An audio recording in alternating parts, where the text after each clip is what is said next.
Senhor Jesus, igreja. Amém, aleluia. Gente, que tempo bom, que tempo bom.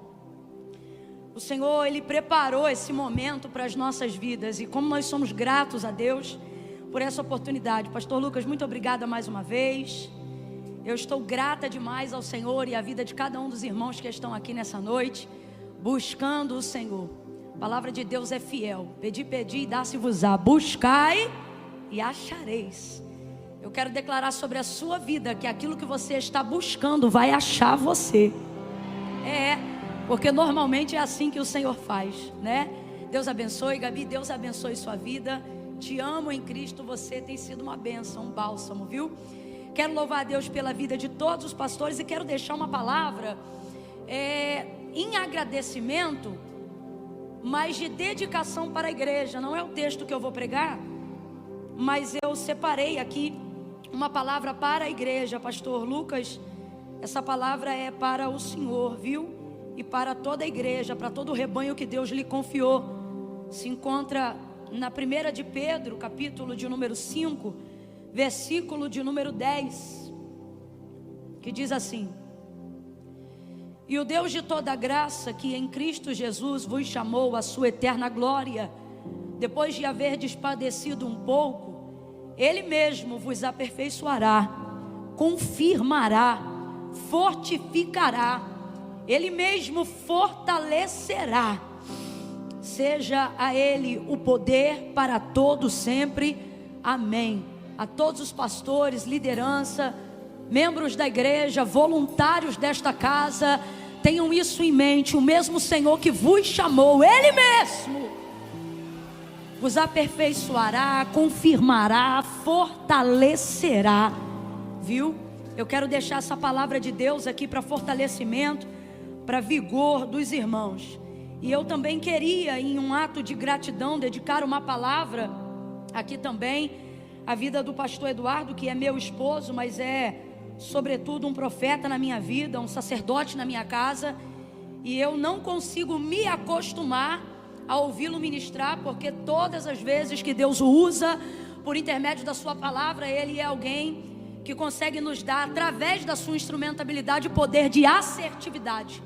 Eu sei que Ele não gosta muito que seja eu a pessoa que fale isso, porque fica parecendo até que eu estou rasgando seda, mas na verdade eu sou a pessoa que tem mais autoridade para poder fazer isso, porque eu de fato posso dar um testemunho de quem Ele é quando Ele não está aqui. E então poder assisti-lo, ouvi-lo e receber dele, e perceber que 20 anos de convivência não puderam fazer com que a intimidade roubasse a honra do ministério que o Senhor te confiou, é para mim uma alegria, mesmo que você fique um pouco constrangido com essas palavras. Eu quero dedicar para a sua vida aquilo que eu vejo na condição de quem ouve a palavra quando está sendo ministrada, na hora que você está pregando. Eu imagino que se você pertencesse aos tempos bíblicos, exceto por uma coisa, você não seria tão semelhante ao Apolo que Paulo menciona. Só por uma coisa, qual?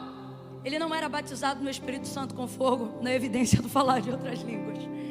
E você o é, mas todo o restante eu percebo como isso é uma verdade hoje, quando ouvimos você ministrar. Chegou a Éfeso um judeu chamado Apolo, natural de Alexandria, homem eloquente e poderoso nas escrituras. Ele era instruído no caminho do Senhor e fervoroso de espírito. Falava e ensinava diligentemente as coisas concernentes a Jesus. Verso 26. Ele começou a falar ousadamente na sinagoga. Quando o ouviram Priscila e Áquila, levaram-no consigo. Esse é um outro privilégio que só eu tenho, de quando o culto acabar poder te levar comigo. E declararam com mais precisão o caminho de Deus. Foi o que ele provocou na vida deles depois de tê-lo ouvido. E querendo ele passar a Acaia, animaram-no os irmãos e escreveram aos discípulos que o recebessem. Tendo chegado, ajudou muito pela graça daqueles que o criam. Deus, Ele usa essa faceta do seu ministério. Você nos ajuda muito a saber o que fazer depois que você prega. E para o Bispo Júlio, eu quero deixar uma palavra aqui, que é praticamente um clamor, um pedido. diante da sua instrumentabilidade. Eclesiastes capítulo de número 12. As palavras dos sábios, e é com o Senhor que eu estou falando, são como aguilhões e como pregos bem fixados. São as palavras coligidas dos mestres, as quais nos foram dadas pelo único pastor. Demais disto, filho meu, atenta, não há limites para fazer livros. Bispo Júlio, por favor, escreva mais. Por mais que isso seja o que disse o proverbista: o muito estudar é enfado da carne, mas não tenha a sua vida como preciosa. Mas por causa do tanto que nos acrescentou hoje aqui em tanta sabedoria, por favor, escreva mais. Nós precisamos da sua vida. Eu não sei aonde está o material do Bispo Júlio. Aonde está o material do Bispo Júlio? Torne esses aplausos coerentes com seu testemunho. Passa lá e adquira o máximo de material escrito que você puder adquirir, escrito por esse homem de Deus. E eu vou te dar um exemplo prático disso. O que me fez subir hoje e aqui para pregar foi uma frase escrita de uma mulher de Deus que eu respeito muito. Uma frase escrita foi o que me fez subir hoje para pregar aqui. O que Deus usou para que eu tivesse ousadia de subir hoje aqui para ministrar diante daquilo que eu ouvi antes de mim, foi uma frase escrita. Não foi o que o pastor Eduardo pregou que me deu ânimo para subir aqui. Pelo contrário, quanto mais ele pregava, mais eu dizia: eu não vou subir para falar nada. Não foi o que o Bispo Júlio pregou. Quanto mais ele pregava, mais eu dizia: vou fingir um arrebatamento de sentidos. Eu não tenho mais nada, não vou. Tanta graça, tanta sabedoria, tanta revelação, tanto transbordar de Deus. E não é porque eu não tenho vontade, não é porque eu não gosto de ministrar, pelo contrário. Mas é porque diante da envergadura daquilo que nos foi confiado aqui essa noite, eu de verdade, na minha humanidade, na minha pequenez, começo a ser provada pela minha consciência. E penso que não tenho o suficiente, porque num culto como esse, gente, quem está me ouvindo, diga amém. Num culto como esse, depois de ouvir o que a gente ouviu, debaixo de uma atmosfera como essa, de verdade, se você tivesse que estar aqui agora no meu lugar, sua consciência também o provaria, dizendo assim: vai acrescentar o quê? Sua consciência não faz isso comigo, porque você me vê melhor do que de fato eu sou, mas eu não sou tão boa quanto você pensa. Então por isso que eu não estou falando para você lidar com a minha, estou falando para você lidar com a sua. Troque agora de lugar, suba aqui, pregue e termine essa noite de domingo. Vem! Não, vem! Vem! Se a gente tem um nível de consciência razoável, falta em nós um pouco dessa ousadia de dizer: eu tenho a acrescentar. Eu não consegui me ver assim nessa noite. Existem noites que me sobra essa ousadia. Eu digo: eu acho que hoje eu posso acrescentar. Mas num culto como esse, você é desafiado a pensar: o que mais eu posso acrescentar? E por que eu estou te falando para adquirir material escrito? Porque as duas maiores viradas da minha vida aconteceram por causa de um material escrito, todo ele baseado na palavra de Deus. Hoje o que me fez subir aqui foi uma frase não falada, uma frase escrita de uma mulher de Deus que eu ouvi um dia, e ela disse e escreveu assim: eu não posso ficar paralisada por causa da grandeza de quem me ouve. Eu preciso me mover por causa da grandeza de quem me usa. Eu falei: Deus, é crendo nisso que eu vou subir hoje ali. Porque se fosse pela grandeza de quem me ouve, eu pegava essa primeira cortina preta que apareceu e eu sumia. Mas por causa da grandeza de quem eu creio, que é quem usou o bispo, que é quem usou o Eduardo, que é quem usa o pastor Lucas, que é quem usa o Arthur, os ministros, os adoradores, os instrumentistas, eu preciso crer de igual forma. Quem está crendo comigo, diga amém. Aleluia. Agora eu já nem quero mais te dar oportunidade. Quem vai pregar sou eu mesmo. Já me edificou a fé, já me animou a alma. Você está entendendo? Então quando o culto acabar, vai lá no material do homem de Deus. e adquira um material escrito, porque o nosso pedido hoje, bispo, é: não se enfade, por mais cansaço que gere o escrever livros, nós precisamos daquilo que Deus tem transbordado na sua vida. Agora sim, abra comigo a sua Bíblia no Evangelho de Jesus, segundo escreveu João. Evangelho de Jesus, segundo escreveu João. Ontem foi capítulo 21, né? Hoje nós vamos voltar, será capítulo 19. Evangelho de Jesus, segundo escreveu João, capítulo de número 19.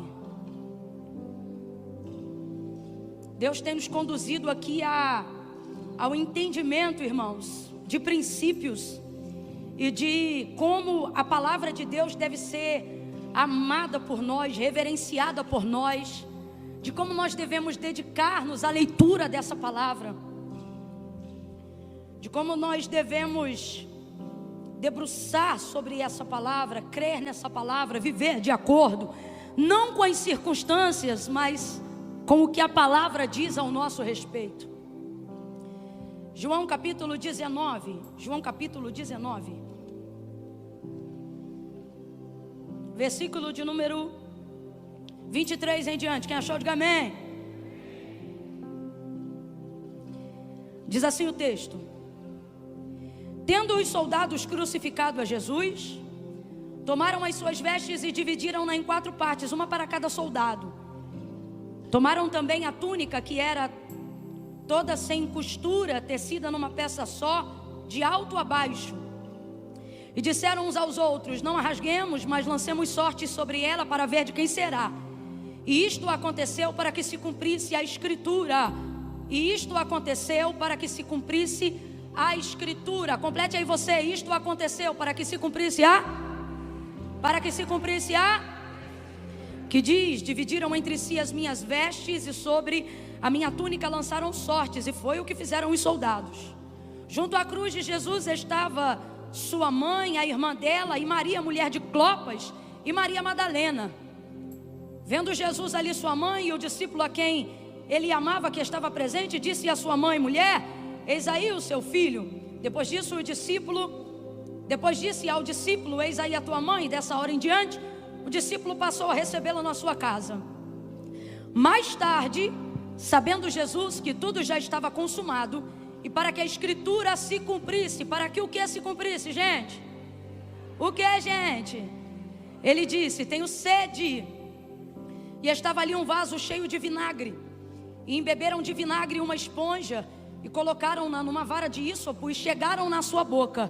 Quando Jesus recebeu o vinagre, ele disse: está consumado. E inclinando a cabeça, entregou o Espírito.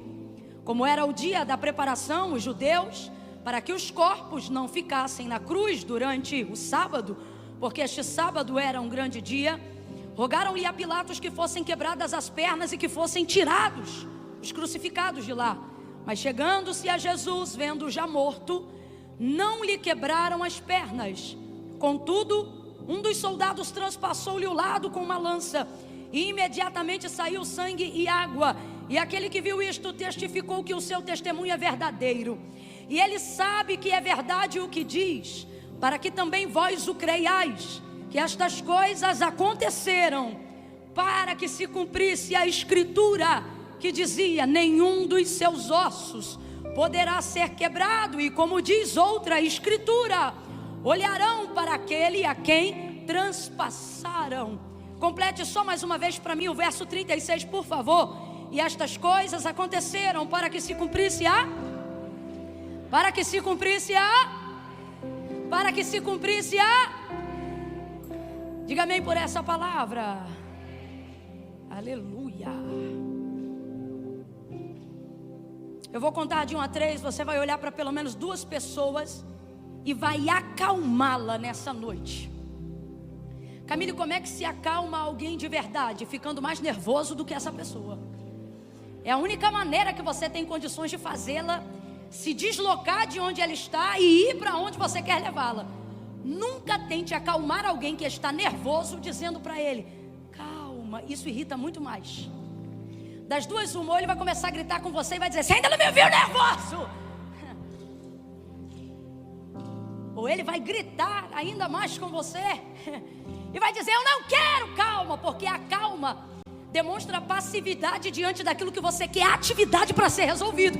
Então quem está nervoso não procura calma, procura algo que se sobreponha a isso. E é por isso que para acalmar alguém você tem que ser mais enérgico do que quem está nervoso. Então presta atenção, quando eu disser 3, eu vou contar de 1 a 3. Você vai ser enérgico e você vai dar um grito para essa pessoa e você vai dizer para ela: calma, vai se cumprir tudo. Então primeiro você grita: calma. Depois você fala: vai se cumprir tudo. Prepara. Eu conto 1, pega na mão dela que está muito frio, para ver se já dá uma esquentada. 2, já começa a sacudir ela, para ela entender que você vai locomovê-la mentalmente dessa circunstância que tem bloqueado, que tem deixado ela nervosa, ele nervoso. Sacode, vai meu filho. Você que está aí atrás, é por isso que não é bom sentar sozinho.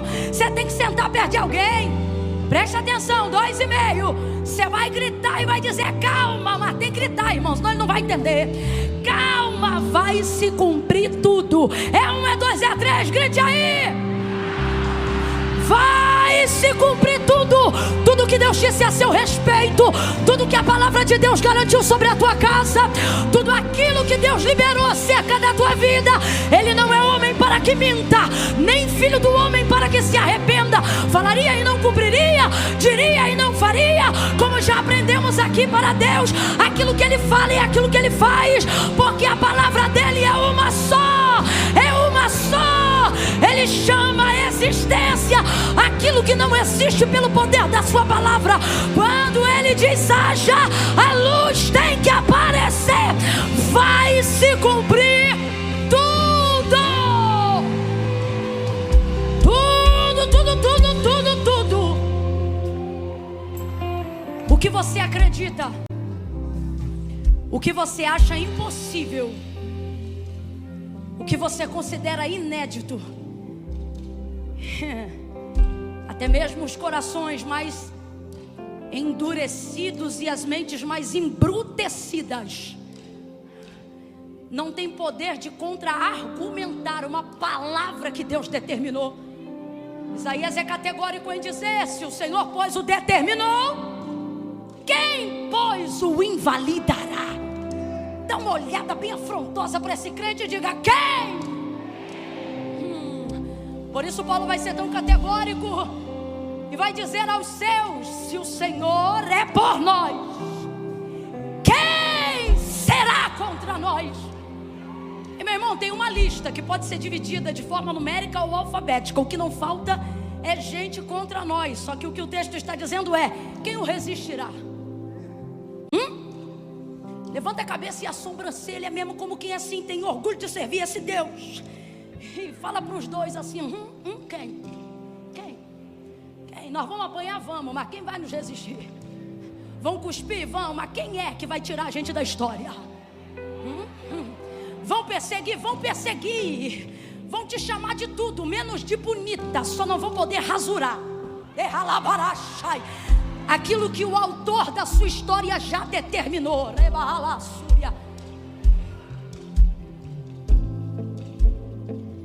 A palavra de Deus é perfeita.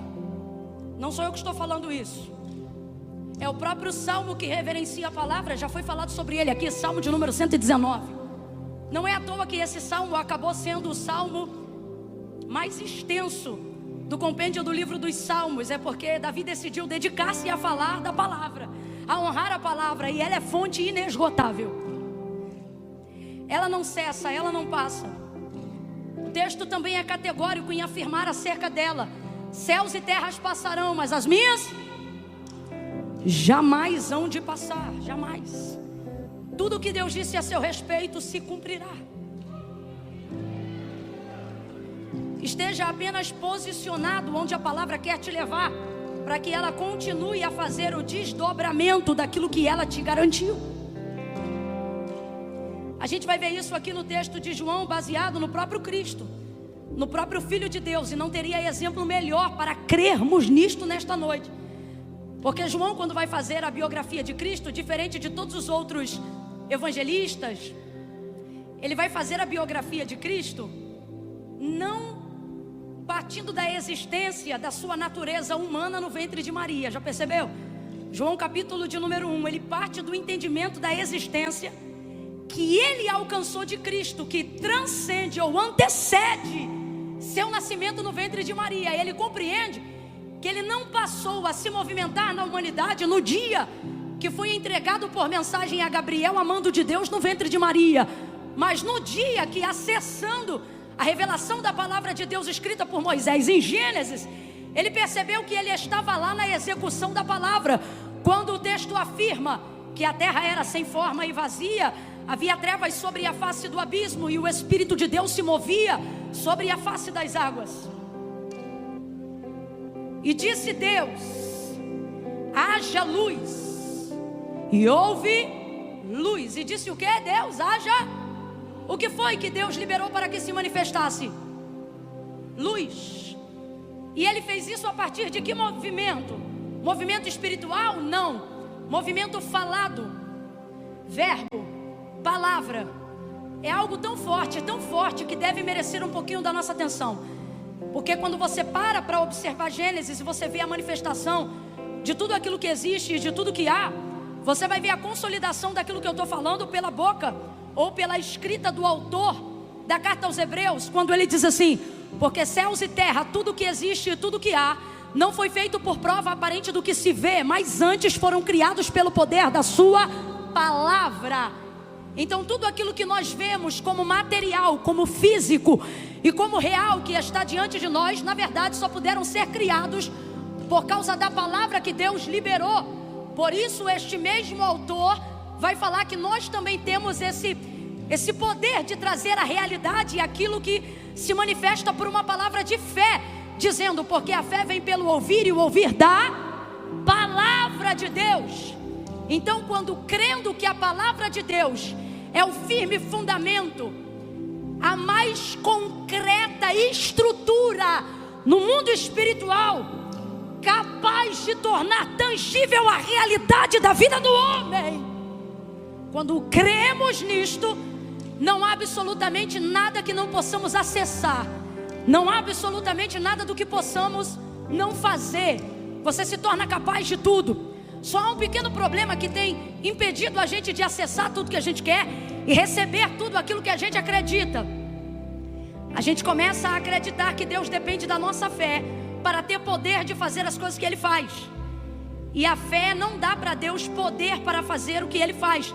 A fé me dá poder de receber aquilo que, crendo eu ou não, Deus pode fazer. Então vou falar de novo. A minha fé não dá para Deus o poder dele fazer nada. Se eu creio, Deus pode. Quando eu não creio, Ele continua sendo poderoso, todo poderoso. Quem está entendendo até aqui, diga amém. Então, Camila, por que a palavra de Deus diz que é necessário que todo aquele que se aproxima dele, de Deus, creia que Ele existe e que Ele é galardoador daqueles que o buscam? Isso não é para Ele ter poder de fazer o que eu quero, isso é para eu ter poder de receber o que Ele pode fazer. Quem entendeu, diga amém. Não sou eu que estou falando isso, é um princípio da palavra de Deus que me leva a agir com essa fé correta. Essa fé é a fé correta. Que fé é essa? É a fé que não sente para pedir, é a fé que não sente para fazer, é a fé que manifesta o que a palavra diz, independente do que a consciência acha. É a fé que manifesta o que a palavra de Deus diz, independente se eu estou tomando Rivotril ou não. É a fé do que a palavra de Deus declara, mesmo quando as circunstâncias reais da minha vida são totalmente contrárias à bênção da prosperidade, à bênção da família, à bênção da produtividade. Então eu não paro de falar porque eu não sinto. Pelo contrário, se ando por fé, não ando por vista. Se não ando por vista, não ando pelo que sinto, ando pelo que ouço. Por isso a fé vem pelo ouvir. Por isso não é meu espírito que governa as minhas decisões, não é a minha alma que determina como eu vou viver, porque a minha alma é temporária, passageira. Hoje ela sente, amanhã ela não sente. Hoje ela quer, amanhã ela não quer. Mas quando eu tenho a palavra de Deus na minha mente, eu trago toda a situação, seja ela de tempestade, seja ela de circunstância adversa, e submeto ela à palavra de Deus. Uma vez ela submetida à palavra de Deus, a circunstância da minha realidade começa a se subordinar àquilo que eu estou liberando pela palavra. Se Se Ezequiel no capítulo 37, na visão do vale de ossos secos, tivesse esperado sentir para profetizar, ele jamais teria profetizado nada, porque sem dúvida, numa visão tão tenebrosa quanto aquela de caveira, cabeça, osso espalhado para tudo que é lugar, terra seca, vale sombrio, escuro e profundo, sem dúvida, a única coisa que ele poderia sentir, emocionalmente falando naquele momento, era medo.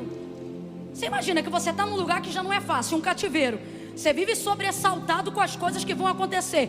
E aí numa visão, quando Deus vem falar com você, Ele não vem te mostrar uma campina florida. Ele te leva pela mão e te obriga a ficar no meio de um vale. Às vezes Deus não pega na nossa mão para mostrar que é companhia, mas para nos impulsionar, nos impelir, nos obrigar a ficar onde Ele quer que nós fiquemos, mesmo quando nós não queremos ficar lá. E a prova no que eu estou dizendo, o texto diz: e me tomou, e me levou, e me deixou lá. Só peguei porque se eu não te trago, você não vem. Só peguei porque se eu não te levo, você não fica. Só te deixei porque se não fosse assim, eu não ia conseguir completar a visão que eu tenho que passar para você. Quem está entendendo mais ou menos, diga amém. E aí a gente acha que Ezequiel começou a profetizar, mas não é assim. O texto diz que Deus diz para ele na visão: filho do homem, poderão viver esses ossos? E ele responde: Senhor Deus, Jeová, tu sabes. O que ele está dizendo? Eu não tenho circunstância alguma que me motiva para falar nada. Pelo contrário, se ele fosse dar vazão ao que ele pensa, certamente falaria alguma coisa que declinaria ele da pergunta que Deus está fazendo. Aí olha como ele responde, gente. Tu sabes. O que ele está dizendo? Desse vale eu não sei nada, mas de tu. Oh meu Deus, nos faça alcançar a realidade desse pensamento. Nos faça alcançar a certeza dessa maneira de pensar. Não vamos emitir opinião sobre as circunstâncias que não temos domínio. Será que vai ser curado? Será que não vai ser curado? Será que a porta vai se abrir esse ano? Será que ela vai se fechar? O que mais nos aguarda do governo brasileiro no ano de 2023? Eu não quero ir para a internet guardar, ou melhor, manifestar opinião sobre cenários de incerteza. Mas eu posso, num cenário de incerteza, Arthur, manifestar o que eu sei sobre Deus. O que Deus faz num cenário de incerteza. E foi isso que Ezequiel fez quando ele disse: Senhor Deus, Jeová, tu sabes. Ele está dizendo: acerca deste vale eu não tenho o que falar, mas eu sei que tu podes fazer o que tu queres, na hora que tu queres, do jeito que tu queres, na maneira como quiseres. E eu estou aqui. Estou aqui e eu não sirvo o vale, eu sirvo o Senhor. Estou aqui, se tu me trouxeste para esse cenário, é porque o Senhor quer me comunicar alguma coisa. E aí Deus, que não teria problema, porque eu quero que você saiba que nós cremos que eles são um só. Deus disse assim para Ezequiel: então profetiza. E a impressão que a gente tem é que Ezequiel começou a profetizar. Fala a verdade, a maioria das vezes que esse texto está diante de você, a primeira impressão que você tem é essa: é que quando Deus fala para Ezequiel, então profetiza, ele começou a profetizar, como se aquelas palavras tivessem vindo dele, como se a fé dele tivesse movido e tornado-se o nascedouro daquelas palavras. Olha como Ezequiel tem fé. Olha como Ezequiel profetiza. E ele começa a profetizar, e a profecia é tremenda. Ele diz: vento dos quatro cantos. E a gente que era profeta até essa hora nem sabia que tinha autoridade para dar ordem a vento. Vento dos quatro cantos, ouvi a palavra de Deus, sopra sobre este vale. E é daí para frente, irmão, é uma coisa mais poderosa do que outra, é uma revelação mais grandiosa do que outra. Só que nada disso saiu da cabeça de Ezequiel, apesar dele ser um profeta. Tudo isso saiu de Deus. Quando Deus disse a Ezequiel: profetiza, ele não começou a profetizar, ele continuou calado.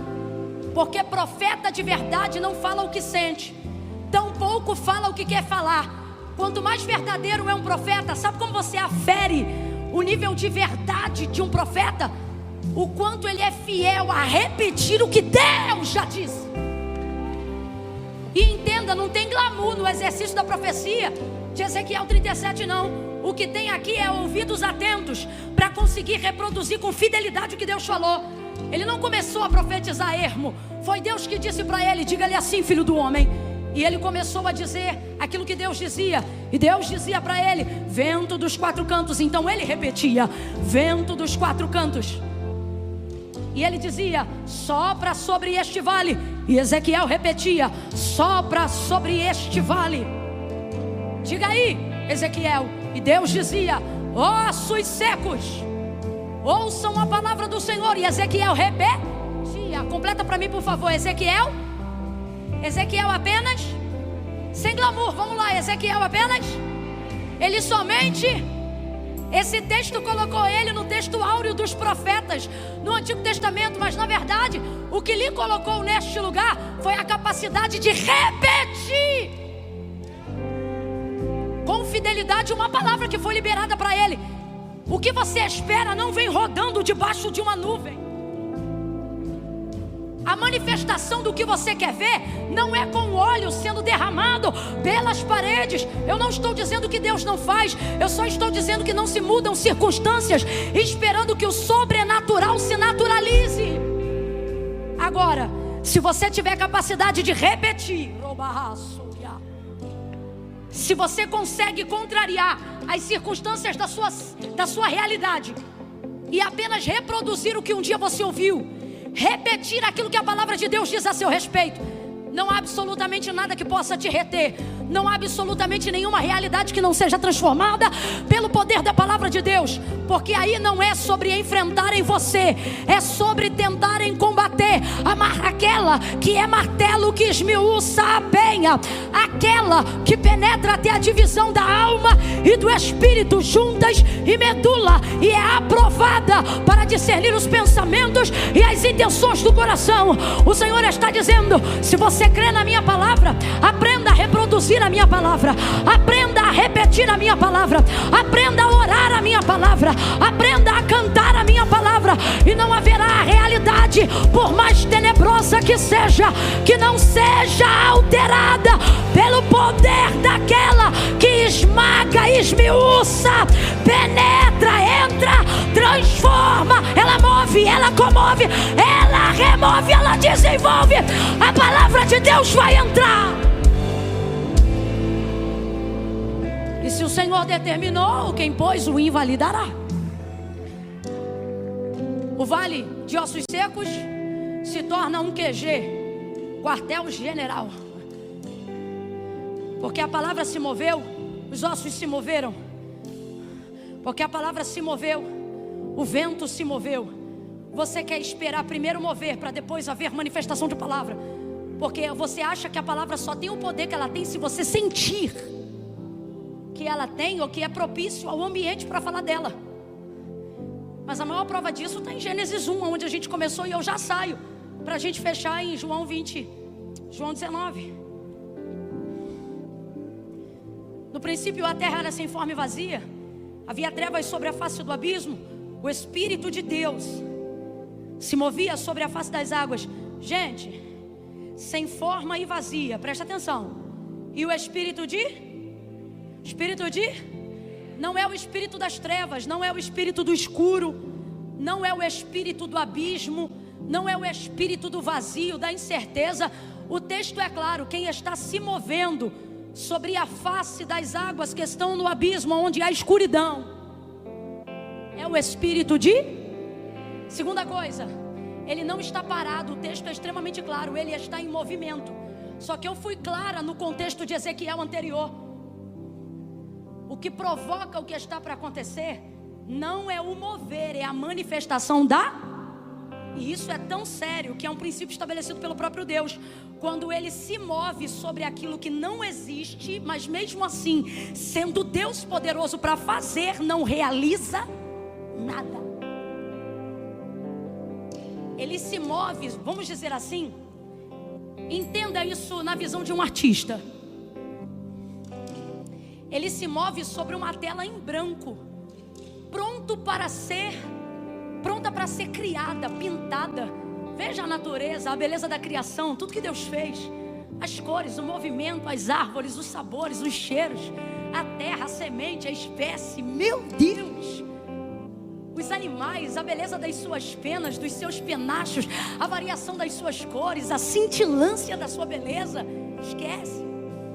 Imagina alguém com uma capacidade criativa que na verdade não tem capacidade criativa. Ele é a própria criatividade, a própria sabedoria, a própria manifestação do querer e do fazer, do realizar, do efetuar.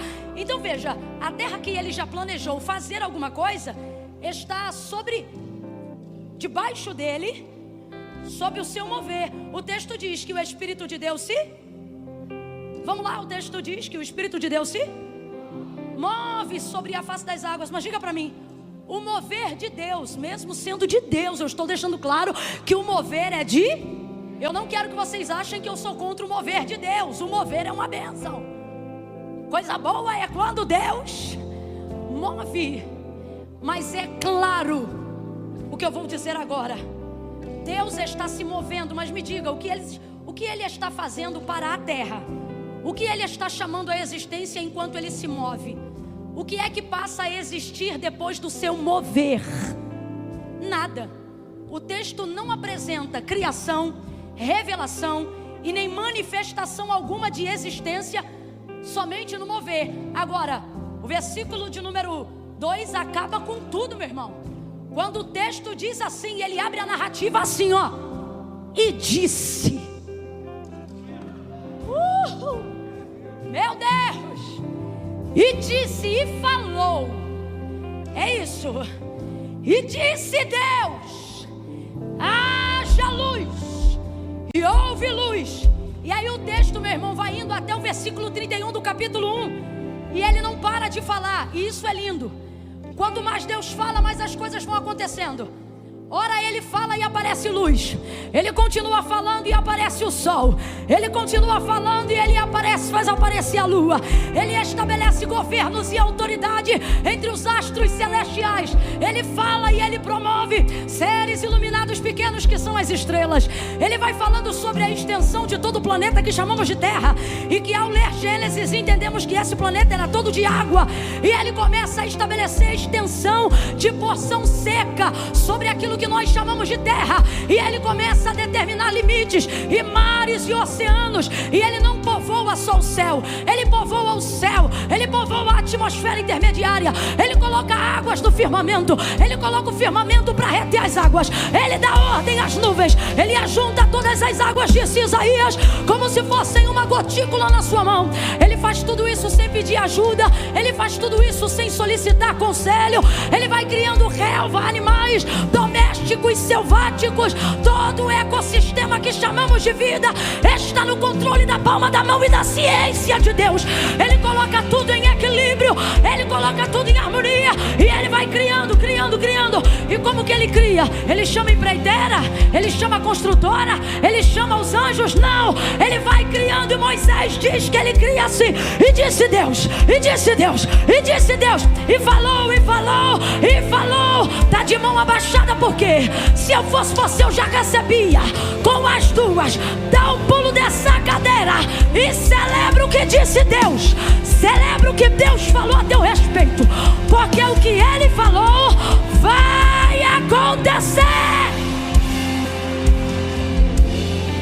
Ele fala, ele fala.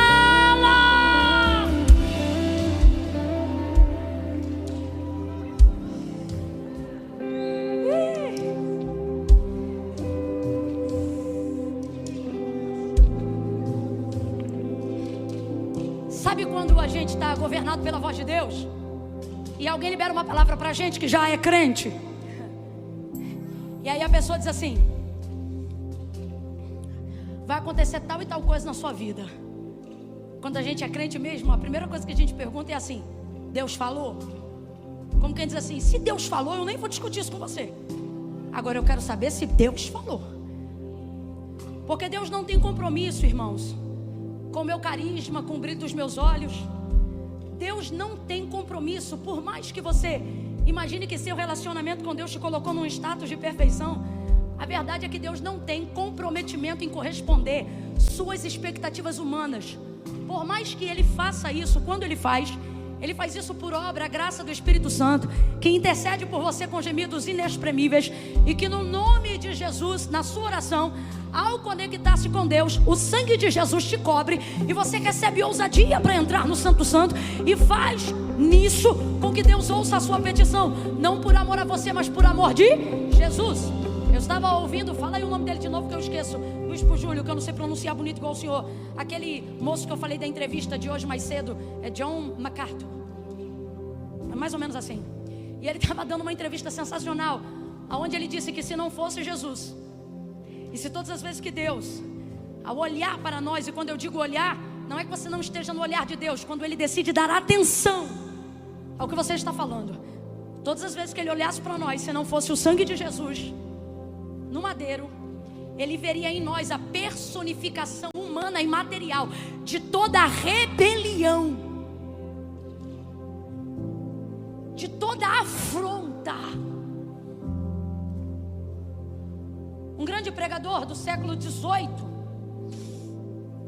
Edward, vai pregar uma mensagem de arrependimento, do qual ficou conhecida porque os pecadores arrependidos daquela manhã dominical se agarravam às colunas do templo e gemiam sentindo os seus pecados. E eu ouvi certa feita a dublagem escrita dessa mensagem, e me impressionou quando ele pregando, e alguém escreveu e por isso eu pude ouvir, ele disse: seríamos puxados para o inferno como um pêndulo de aço atraído por um imã,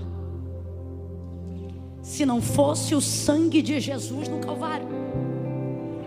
Vir à igreja melhora a forma como você deve se comunicar com Deus, mas não tem o poder de apagar o seu histórico de natureza caída até aqui. Por isso a importância do que o pastor Eduardo pregou sobre não se distanciar de Jerusalém. Por isso a importância do que o Bispo Júlio pregou sobre não destituir-nos do culto a Deus. Porque se não fosse Jesus, nem que você frequentasse todos os cultos, haveria em você disposição suficiente para continuar querendo se relacionar com Deus. E ainda que houvesse tal disposição em você, se não fosse Jesus, jamais haveria esta disposição em Deus. Por isso quem peca contra o Espírito Santo blasfema eternamente, porque isso demonstra o não reconhecimento do sangue de Jesus vertido no Calvário. Logo está condenado porque não pode crer. Preste atenção, quando Deus fala tudo se move. Então fecha aqui. Deus se move mas não faz nada. Mas quando Ele fala, tudo reage ao som da sua voz, à sua palavra, e tudo começa a aparecer. Por isso João, na sua biografia, não começa falando sobre a existência de Jesus no ventre de Maria, mas começa partindo dessa existência e vai chamá-lo de verbo e não de feto. Olha o que ele vai dizer. No princípio era o verbo. O que é verbo? Traduz e diga a palavra. Então vamos lá, o que é verbo? O que é verbo? Palavra conjugada, palavra falada. No princípio era o verbo estava com Deus, e o verbo era Deus. Nele estava a vida, e a vida era a luz dos homens, e a luz resplandeceu nas trevas. Entenda isso aqui.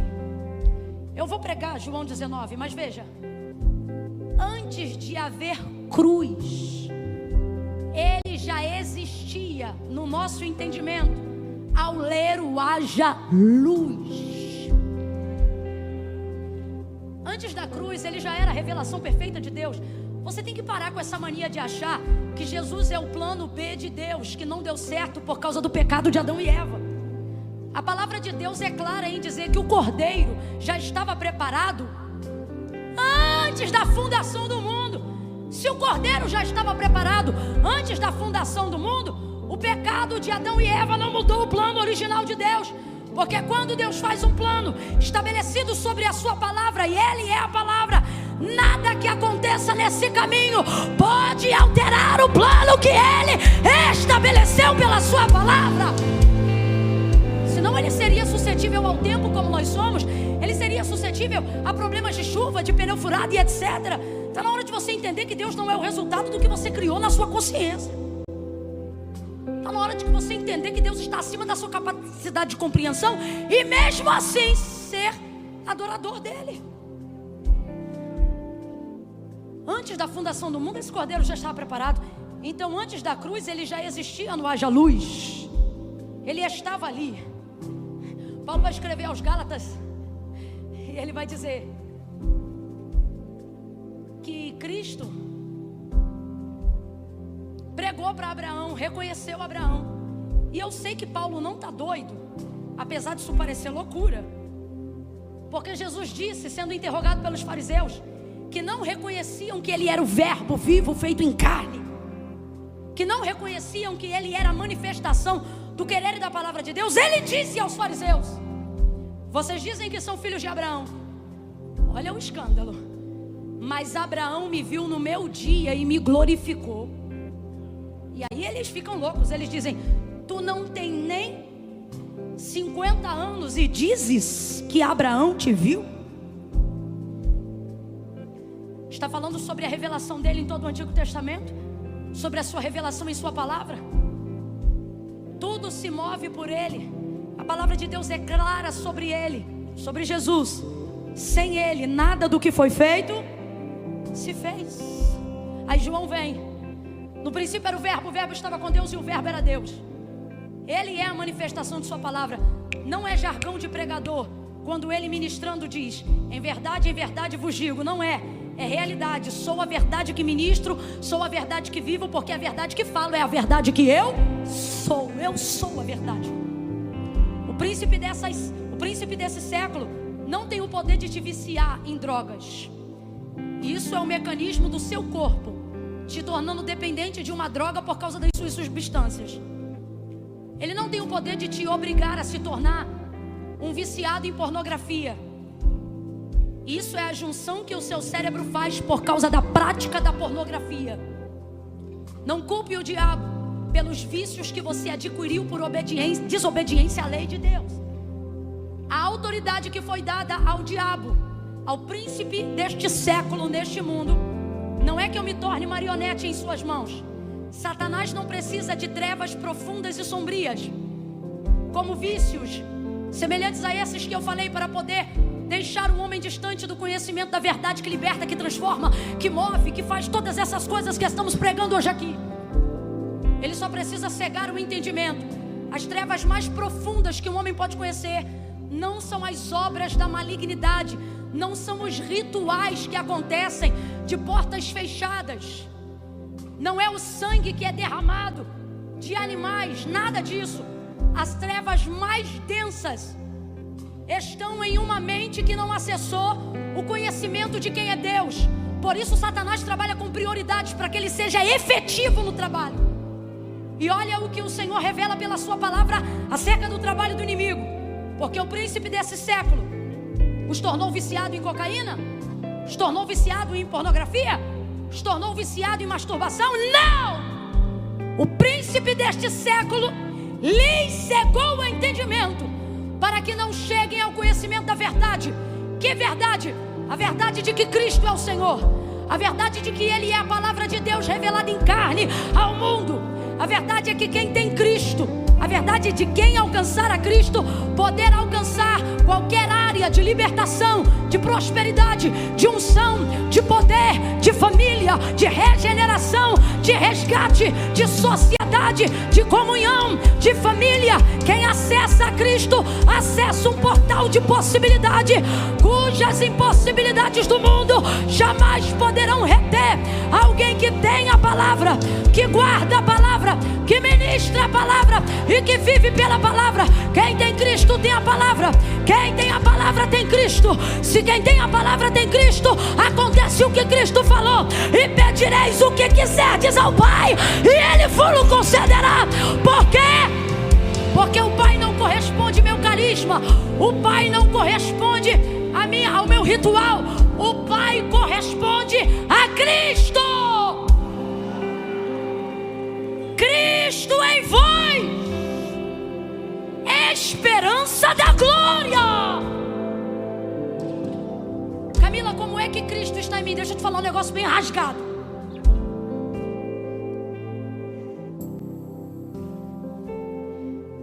Cristo não está em você quando você está cantando. Cristo não está em mim porque eu estou pregando. Se fosse por poder de eloquência, Cristo estaria em cada fariseu. Foi o próprio Jesus que disse assim acerca dos fariseus: quem fizer o que eles mandam vai entrar no reino do céu. Porque os fariseus não pregavam errado. Não. Os fariseus eram defensores da lei. Mas por que eles eram tão devassos ante o olhar de Cristo? Porque eles eram hipócritas. Falavam o que não viviam. Mais do que isso, impunham regras para que o homem acessasse a lei. O problema dos homens que têm acesso à lei é quando eles querem criar regras para que outros homens acessem a lei que eles conheceram sem regras. Eu não sou contra a regra. Regra é um conjunto de normas que ajuda a sociedade a ter harmonia e poder de convivência. Sem regras, o mundo não conheceria liberdade, apenas libertinagem. Sem regras, o mundo não teria libertação, apenas anarquia. E anarquia não leva à harmonia da sociedade. A anarquia leva ao caos. Quem está comigo ainda, diga amém. Então eu quero deixar claro que eu não sou contra um conjunto de regras para proteger um princípio. O problema é que os fariseus começaram a valorizar mais a regra do que a lei. Por exemplo, só um exemplo. Jesus curou no sábado, amém ou não amém? O que a lei dizia sobre o sábado? Descanso. Só que a lei respalda a lei.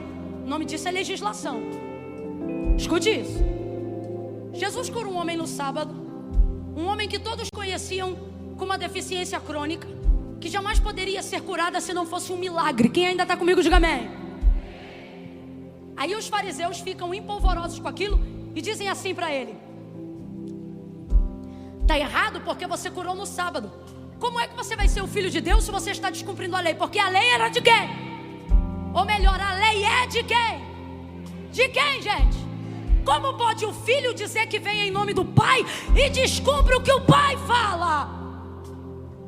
Aí Jesus vai responder assim para eles: quando a ovelha, que representava moeda de troca e de dinheiro naquela época e patrimônio, quando a ovelha de vocês cai num poço, vocês não esperam passar o sábado para resgatar a ovelha. E por que vocês fazem isso? Porque a lei respaldava que a vida é maior do que a lei. Aí ele diz: a ovelha do poço vocês tiram, porque a vida financeira de vocês é maior do que tudo. Na cabeça dos fariseus. Agora vocês querem dizer que eu estou fazendo errado porque eu estou curando esta vida? Essa vida vale mais que o mundo inteiro. Essa vida é mais preciosa do que uma ovelha. E Jesus não é o primeiro a dizer isso, não. Davi já sabia que o homem era o pináculo da criação de Deus. Salmo de número 8: pouco menor do que os anjos o fizeste, mas de glória o vestiste e o coroaste. Aí ele diz: porque eu salvei essa vida no sábado. Vocês dizem que eu quebrei o sábado? Não, são vocês que quebram a lei, fazendo a regra ser maior do que a lei quando é conveniente para vocês. Hipócrita, a lei determina que a vida é maior do que o sábado. Então responda para mim: quando Jesus quebrou a lei? Nunca! Nunca! Camilo, o que você está dizendo não sou eu, é Deus te dando uma garantia.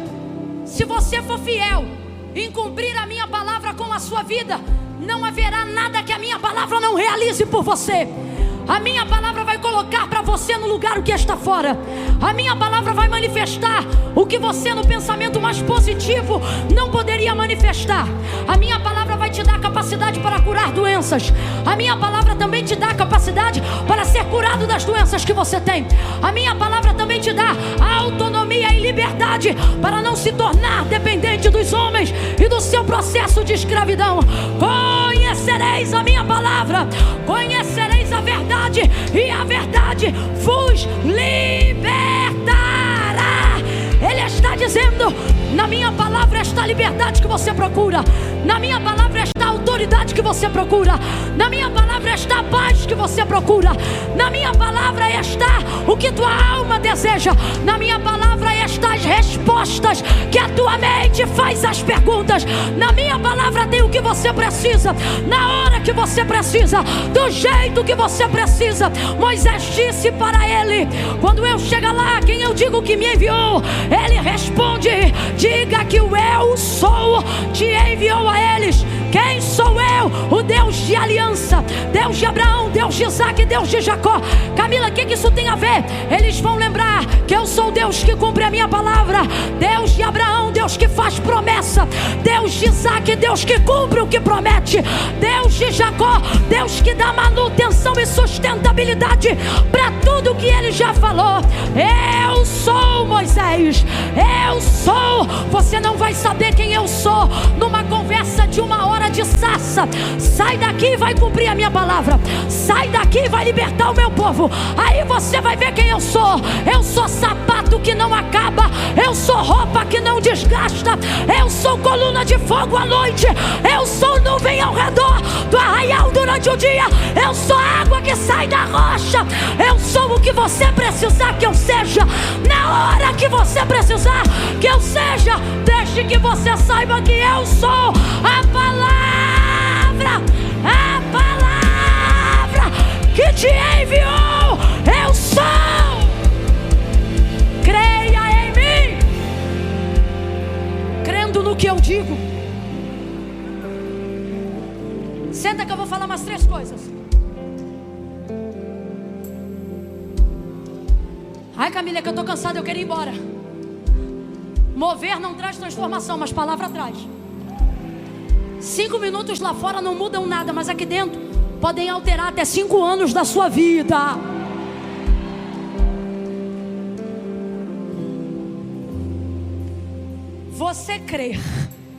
Você crê que eu sou quem digo que sou quando obedece o que eu falo. Se você crê em mim, eu não creio que você crê em mim porque você diz que crê. Eu só creio que você crê em mim, diz o Senhor, se você cumpre as minhas ordens, as minhas palavras.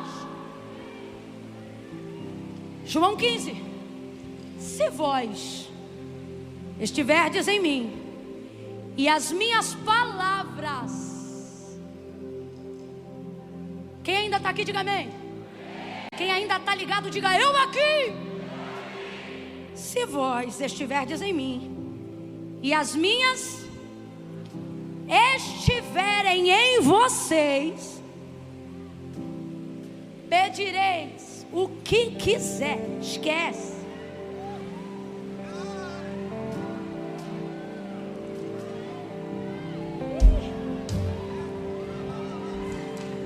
Tem gente que acha que precisa ter a fé de uma montanha para abrir caminho numa fazenda de mostarda. Mas é o contrário. Se a tua fé, ou seja, não é o tanto que você sabe da palavra, é o quanto você é capaz de cumprir diante do que você sabe. Não é sobre saber muito, é sobre praticar o máximo do que eu sei, do que eu compreendo. Quem está entendendo, diga amém. Não é a montanha que se move, perdão, não é a mostarda que se move. Se a tua fé for do tamanho de um grão de mostarda, quem é que vai se mover? A montanha. Mova montanhas essa semana. Mova crenças limitantes da sua mente, através da leitura do texto sagrado, através da verbalização do texto sagrado. Mova a síndrome do pânico em sua vida em obediência.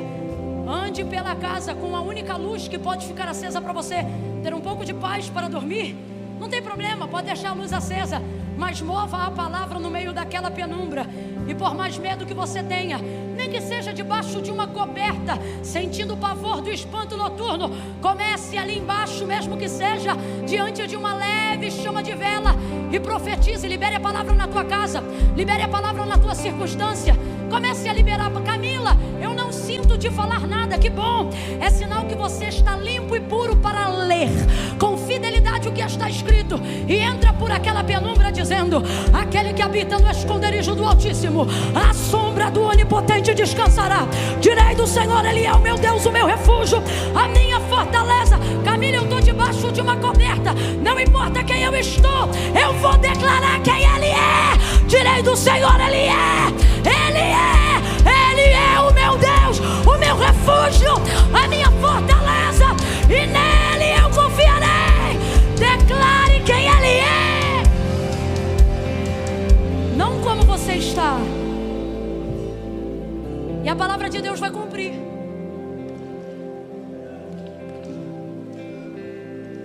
Quem está aqui hoje que pode estar amanhã? Só quem está aqui hoje que pode estar amanhã, levante a mão. Tem pessoas que não vão poder estar aqui amanhã, porque eu vou terminar de pegar essa palavra amanhã. Mas se Camila, eu que não pude, ora, o que você precisava serviu para hoje. Deus não mente, Deus não falha, Deus nunca erra. O que está em João 19, onde nós lemos? As 3 coisas que a palavra faz, as coisas que ela leva os outros a fazerem. Soldados rasgaram as vestes de Jesus e lançaram sobre elas sorte, porque sobre Jesus havia uma palavra. A Escritura dizia o quê? Dividiram entre si as minhas vestes, e sobre a minha túnica lançaram sortes. Aí João vai dizer: eu estava lá, eu vi. Foi isto que fizeram os soldados. O que os soldados fizeram? Envergonharam, rasgaram as vestes, dividiram a túnica, lançaram sortes. E João repete: foi isto que fizeram os soldados, foi isto que fizeram os soldados. Mas ele não para aí, ele complementa, e ele diz: fizeram porque sobre ele havia uma palavra. Fizeram porque sobre ele havia uma palavra. Então quem fez antes deles fazerem foi a palavra que levou eles a fazer o que fizeram. Camila, eu não entendi. Vai entender. Sabe quando você vai entender? Quando Jesus, no ato da crucificação, vai olhar especificamente para esses soldados e vai dizer: Pai, perdoa-lhes, porque eles não sabem o que fazem. Mas eu sei que palavra está sobre mim. Eu me lembro que Isaías, quando eu ainda não existia no ventre de Maria, ele liberou sobre mim essa palavra. Dividiram entre si as minhas vestes, e sobre a minha túnica lançaram sortes. Então, Pai, perdoa-lhes esses pecados, porque eles não sabem que fazem, mas eu sei porque fazem. Quando você tem a palavra de Deus sobre a sua vida, tudo que o inimigo faz contra você é para cooperar com o que Deus disse a seu respeito.